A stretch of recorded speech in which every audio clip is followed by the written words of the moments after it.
Macmillan Audio presents A Dangerous Woman, American Beauty, Noted Philanthropist, Nazi Collaborator. The Life of Florence Gould by Susan Ronald. Read for you by Monda.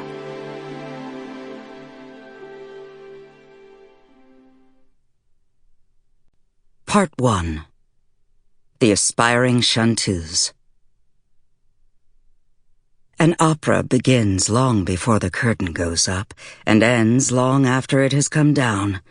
It starts in my imagination, it becomes my life, and it stays part of my life long after I've left the opera house. Maria Callas. Chapter 1. San Francisco. Never let the facts get in the way of a good story. Mark Twain. I ran for my life, Florence often recalled with a shudder, through 2 great walls of flames toward the bay. She was only 10 years old at the time. Years later, as she recoiled from the memory, her trembling voice seemed to relive her absolute terror. Still, the actress in her had learned over many decades that her oft-repeated tale required a meaningful pause at this point. She had learned, too, that timing was essential to the telling of any good story. So here, Florence would stop and touch her elegant, jeweled fingers to the perfect, outsized, 3-tiered pearl necklace caressing her throat. She held her audience, one by one, spellbound with her fabulous green eyes. Florence understood instinctively that beauty, as well as money, was power, and she had both in abundance. The date she remembered was Wednesday, April 18th, 1906. The place, San Francisco. The time, 5:12 a.m. For those friends who hadn't heard her story before, Florence willingly retold how she had survived the great and terrifying San Francisco earthquake, embellishing the many death-defying details they expected to hear. Her friends in France, and particularly in Paris, had never lived through such a seismic cataclysm.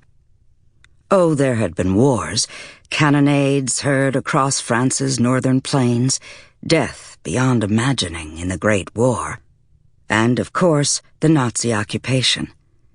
Florence had lived through these man-made upheavals in France, too, but the horror she described was the death of an entire city within minutes. Even the survivors of the Paris floods of 1910 could not comprehend such an instantaneous tear in the fabric of tens of thousands of lives. Only with the onset of the nuclear age could those who hadn't lived through a large earthquake begin to understand its swift devastation. Florence's first great badge of courage was the San Francisco earthquake. Not that she needed any medal in her long and wildly lived life.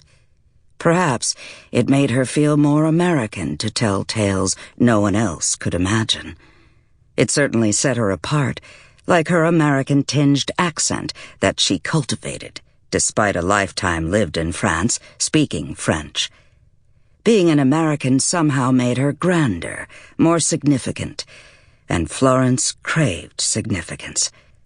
That and her lust for phenomenal wealth and her need to be loved were the driving forces behind who she was and what she did. During her 87 years of life, she would achieve all 3 ambitions. So what if the truth was often bent to her will?